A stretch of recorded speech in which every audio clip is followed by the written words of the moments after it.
After my divorce from my husband, I moved back to my hometown to raise my child.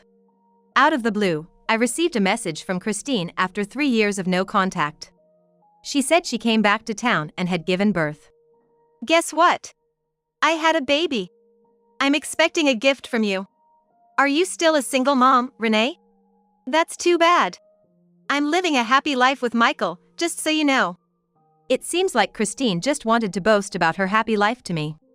The thing is, this wasn't the first time Christine took someone precious away from me. Perhaps she sees me as an easy target. However, now I have someone strong by my side. The moment Christine would face her reckoning was getting closer by the second. People always say your name doesn't match you. My name is Renee. Because of my plain appearance and reserved personality, I've always been teased that my name is too fancy for me. On the other hand, Christine was the friend everyone boasted about. She was beautiful, adept at everything, and had many acquaintances. Even though we were total opposites, she was friendly to me. We first met in the drama club during high school. While Christine was always the lead type, I was more suited for behind-the-scenes work and was responsible for the sound system. However, a turning point came for me. I fell in love with a senior member of the drama club. Time passed, and the senior didn't seem to notice my feelings. I was getting anxious. As his graduation was approaching, and soon there'd be no more connection between us. So, I mustered up the courage to write him a letter. I've always liked you. Please, will you go out with me? That's all I could muster in this brief note. I made sure to sign it with Renee at the bottom. Christine knew I wrote the letter and offered to give it to the senior for me. But in reality, she crossed out my name and replaced it with hers before giving it to him. Apparently, she even told him I wrote the letter as a joke. She's just toying with your feelings. Don't you think that's cruel of Renee, is what she reportedly told him. That was a blatant lie. She had fabricated this story just to ruin my one-sided love. The senior, not knowing the truth, confronted me. Saying only I didn't expect this from you, and just like that, my romantic hopes were crushed. Christine and the senior dated for a brief period, but soon she dumped him without a second thought. That's when I realized that Christine had been using me as her sidekick. After high school, I went to a vocational school in New York. Christine, it seemed, went to a renowned community college nearby. After my graduation, I got a job in the music industry. There, I met Michael, who would become my husband. He was a rising star musician, even making appearances on TV from time to time. People thought we were an odd match, but Michael said he was drawn to my simple and genuine nature. We decided to have a wedding. Michael, being the flamboyant type, rented out a luxury hotel in the city, and we had a grand celebration with many guests. Though I'm not one for big events, I braced myself, thinking it's a once-in-a-lifetime occasion. Choosing the guest list for the wedding was tough. I didn't really want to invite Christine after what happened in high school. But since we had many mutual friends, it seemed odd to invite all of them and exclude Christine, so I reluctantly sent her an invite. On the wedding day, Christine made an entrance in a dress so red it could have outshone the bride. She seemed smitten by Michael's musical performance during the entertainment section, making a point to approach him and even cozying up to Michael's friends, apparently trying to get his contact details. Back then, I simply thought it was nice for Michael to gain another fan, but I was wrong. Soon after we started our married life, Michael began acting differently than when we dated. He constantly pushed his extravagant tastes onto me. It was evident when we went shopping downtown. Michael stopped at a high-end brand store. Hey, try this on. What? I think even a foreign supermodel would have trouble pulling this off. I reluctantly tried it on, but as far as I could tell from the dressing room mirror, it didn't suit me at all. Just as I thought, it doesn't fit someone plain like you. I felt as if I was being compared to someone else, and it didn't feel good. Eventually, I became pregnant. I hoped that having a baby would make Michael more supportive, but he showed no such inclination. He seemed busier than ever, not just with work but also filling his schedule with private engagements and outings. In the end, he never once accompanied me to the hospital, even up to the day of delivery. The time came, and I gave birth safely. Our daughter was beautiful, but after childbirth, I was physically and mentally exhausted. Suddenly, there was a loud knock on the hospital room door. I thought it was Michael, but when I let them in, he had brought several of his friends. Michael barely paid any attention to our daughter and seemed more interested in taking photos, uploading them to his social media right there and then. When I was discharged and returned home, I found the house in utter chaos. To make matters worse, the crib that I had asked Michael to order was nowhere to be found. I haven't gotten around to it. Ordering stuff is such a hassle. Then where is our baby gonna sleep? Isn't figuring that out your job as the mom? The room was so messy it seemed impossible to even place a crib. In a rush, I tidied up and prepared my own futon to let our daughter, Luna, rest. Even after we began our life as a family of 3, Michael's outings didn't lessen. While his job had no fixed hours and he often returned home late, his overnight stays increased to a concerning extent. Then, I heard words I couldn't believe. "I want us to split."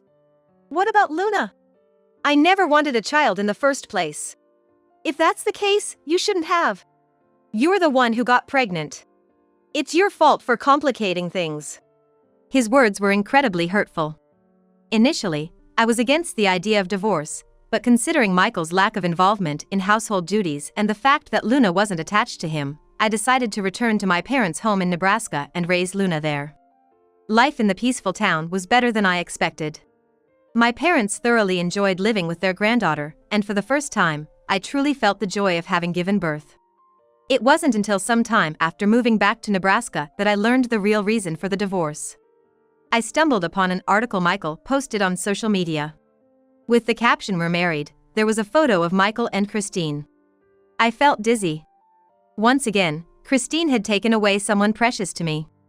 To add insult to injury, Christine was wearing the expensive brand dress that I couldn't pull off. As I sat there in shock, my phone rang. It was Christine. "Hey, long time no see. Saw my post? Heard you moved back to Nebraska. What a shame. Michael and I are enjoying city life. What's the deal with you marrying Michael? Ever since your wedding, we just clicked. Michael's been thinking of me all this time, especially after you got pregnant. So, he was cheating on me? Don't be so stiff. It's your fault for not keeping a tighter hold on your man." True, I had been preoccupied with my pregnancy. But now, I have a beautiful daughter, and I've recovered my health living with my parents. None of your business. But now, I have my irreplaceable and lovely daughter, and I'm gonna be happy. Sounds like a loser's excuse. It's kinda sad. I was so angry I hung up. 3 years passed. A turning point came for me. Luna was now at an age where she could sit quietly, so I took her to see a children's play. After the performance, to my surprise, the director who came out to greet the audience was the same senior from high school. The one Christine had taken from me. After the event concluded, I mustered up the courage to approach him. "Excuse me, you're Matthew from high school, right? And you are?" "I'm Renee. We were in the drama club together. Actually, there was a misunderstanding back then that I'd like to clear up. Would you like to join me for coffee later to discuss it?" Matthew looked puzzled but eventually agreed. At the coffee shop, I had Luna on my lap and explained the past misunderstanding to him. "I see. I always found it odd when Christine broke up with me soon after. I had no idea you felt that way about me." I felt relieved that the misunderstanding was cleared up. "Is this your little girl?" "Yes, she's 3. She seemed to enjoy the play today. She's cute and well-behaved. How about having her join our children's theater group? Do you think she could handle it? I believe she's got the potential, being your daughter." I was skeptical, but I'd been thinking about exposing Luna to more experiences, so I decided to let her attend the theater group as an extracurricular. In no time, Luna became a key member of the group. Meanwhile, I received a marriage proposal from Matthew. "I'd like to support not only our work in the theater but also our life together. I'm confident I can get along well with Luna." My parents warmly blessed our union. I happily accepted his proposal, and the 3 of us began our new life together. Then, once again, the phone rang. It was Christine. "Hello? What do you want?" "I'm back in town. I had a baby. I'm expecting a gift." After twice taking away the people dear to me, she had the nerve to say that. "Aren't you still a single mom, Renee? Poor thing. Michael and I are living a happy life together. Did you call just to brag?" "Well, obviously I want a gift. Also, I thought it'd be nice to let you see Michael. He's quite the star now. I'll let you see him once.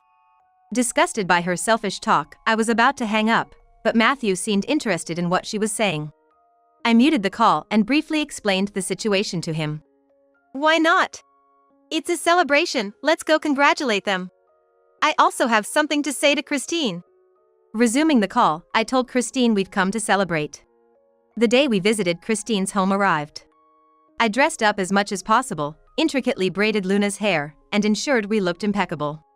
Matthew was supposed to come with us, but a sudden job came up, making him late. Nevertheless, we headed to Christine's house with a large group.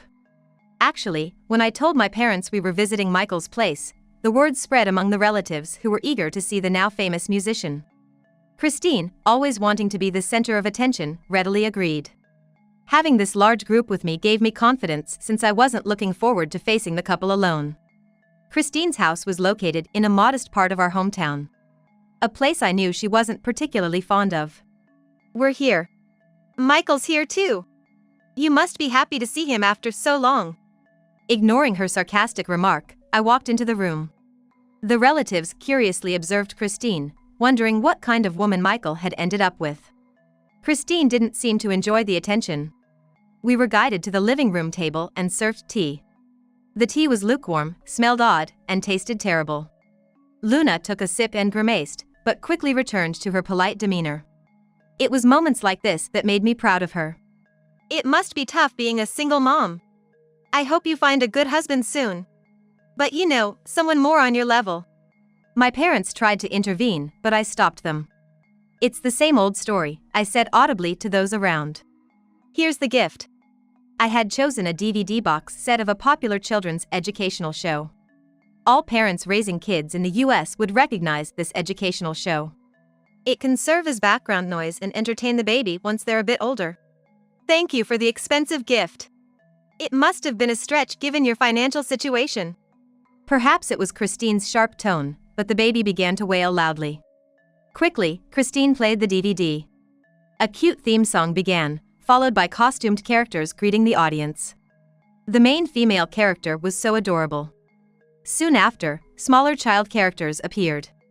Seeing this, Christine's eyes widened in surprise. Is that Luna modeling in this show? Yes. I'm Luna, 3 years old. Our parents, beaming with pride, boasted about their talented granddaughter. Relatives, momentarily distracted from the crying baby, began showering Luna with compliments. Luna's in a children's theater group. She's one of the top members and is pretty busy with TV gigs too. But I enjoy it, so it's all good. We're so proud of how well she's grown up. On the TV, Luna is seen folding laundry and being praised by a mascot. Behind Luna, a plethora of children's toys can be seen, and glimpses of a shining kitchen sink were also visible. That's some detailed set. A TV studio? You should be living in a house this beautiful instead of acting in one. Actually, the filming location was our very own home. Our family's rented house may be old-fashioned, but thanks to our cleanliness-loving parents, it's been thoroughly renovated and looks brand new inside. That's actually our home. What? No way, you can't possibly live in a place like this. Our parents briefly explained about the renovation. We renovated the interior with funds from our parents, and it's even got all the accessibility features, so it's quite safe. Oh, it's a decent house then. Christine's baby continued to cry loudly. She made a clicking sound with her tongue, got up, stumbled over an empty snack wrapper, and reluctantly started to soothe her baby. Being a child actor isn't something just anyone can do. Luna seems to have a real talent for it. Oh, for a single mother, you're doing pretty well. But making your child work to earn a living? Sounds tough. That's a nasty way to put it. I think you owe an apology to everyone doing this kind of work. Besides, just as I was about to spill the beans, the doorbell rang. Christine, looking puzzled, went to answer the door. Seeing a familiar silhouette, I followed her, and sure enough, it was Matthew. Seeing him, Christine seemed to have lost her voice. She stood there for a moment, then whispered, "Matthew." I stood next to him, a bit embarrassed, and intertwined our arms. This is my husband, Matthew. It's been a while, Christine. Renee invited me, so I thought I'd drop by. Christine looked quite uncomfortable. Still, she couldn't leave him at the entrance, so she reluctantly led him to the living room. Christine, I've heard everything from Renee. You sure did pull a number back then.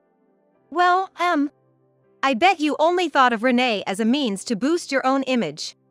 Not only that, but you couldn't stand the thought of her being happy. You're quite narrow-minded. At that time, it was just a playful thought.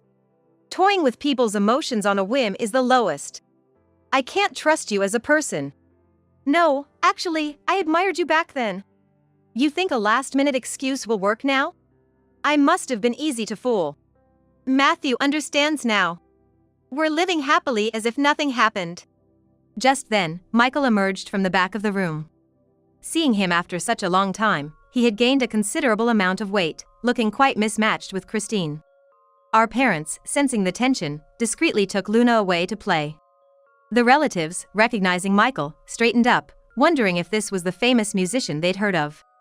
Some even brought CDs, hoping for an autograph. Matthew began to explain to Michael about Christine's past actions during their college days. Michael's face turned ashen. So, stealing Renee's man wasn't your first time? I was a victim too. You were in for a tough time. The room buzzed with whispers. Michael took a gulp, seemingly parched, and took a sip of tea from Christine's cup. But immediately, he frowned and slammed the cup on the table. Again with this awful tea. You can't even make proper tea. I'm your husband, and this is embarrassing. We all silently nodded in agreement. But I only drink soda usually. I'd like some appreciation for even making tea. Always with that attitude. Acting high and mighty every time you do a tiny bit of housework. The couple's quarrel went on for a bit before Michael finally calmed down and took a seat. I should have introduced myself earlier. I'm contracted with a production company as a musician. I'm well aware. I work with that company. Matthew pointed to a DVD with a director's name on it. Christine was taken aback when she saw the name. I'm currently directing children's plays. Still sticking to my original passion. It's not fair. Why does Renee always get the good guys? Michael has gained so much weight and isn't as wealthy as when we met. There's nothing good about him now. You thought of me like that? Yes, even after giving birth to our child, you never help. You wanted the kid. I thought you'd earn more once we had a child. That's a terrible reason. Ever since we started dating, Michael has become stingy, and I can never buy the things I want. Our parents whispered amongst themselves, frowning. The relatives, who claimed to be fans of Michael, sensed the storm brewing. Arguing in front of others is unseemly. Isn't it bad for the baby's upbringing?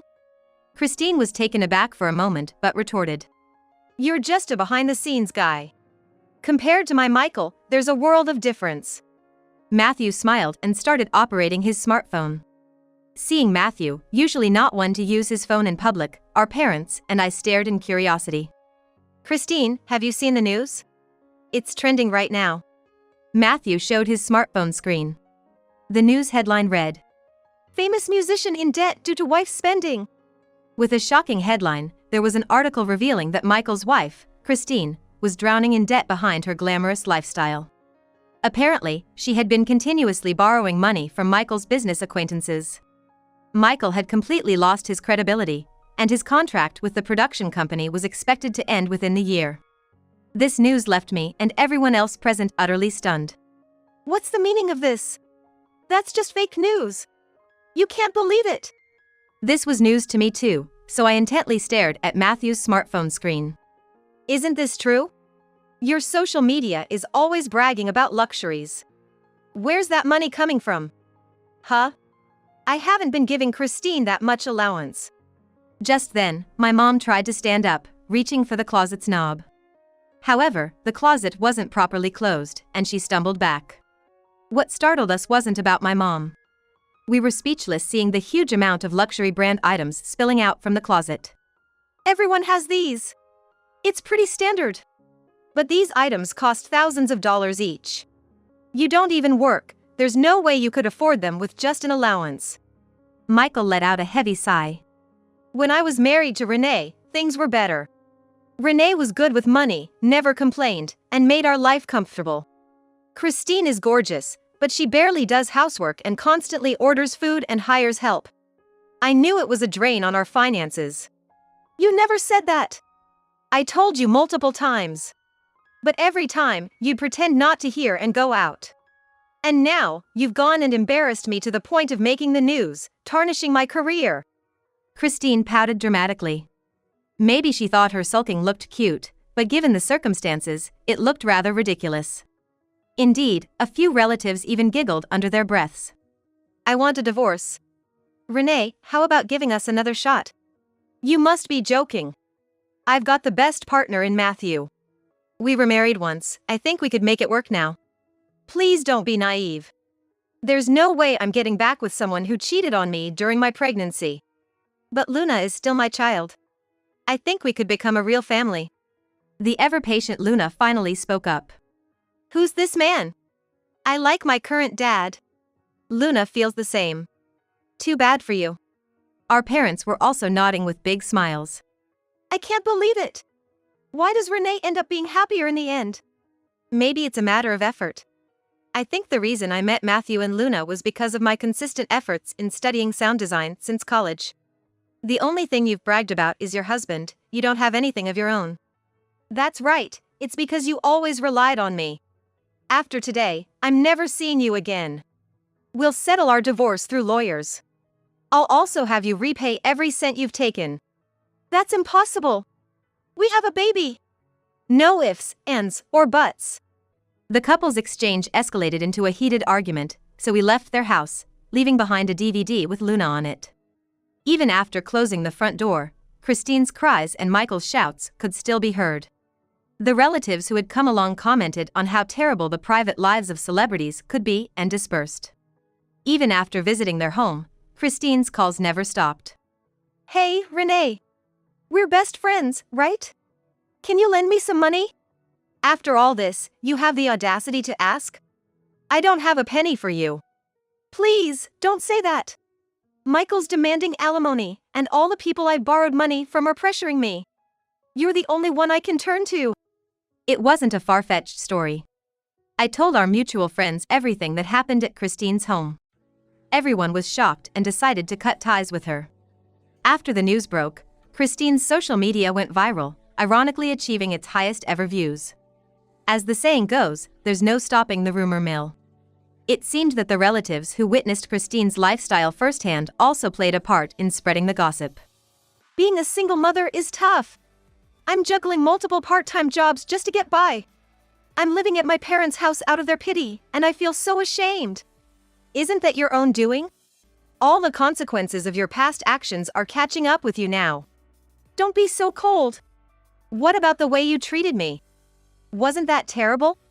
I regret it, please forgive me. I have no obligation to forgive you.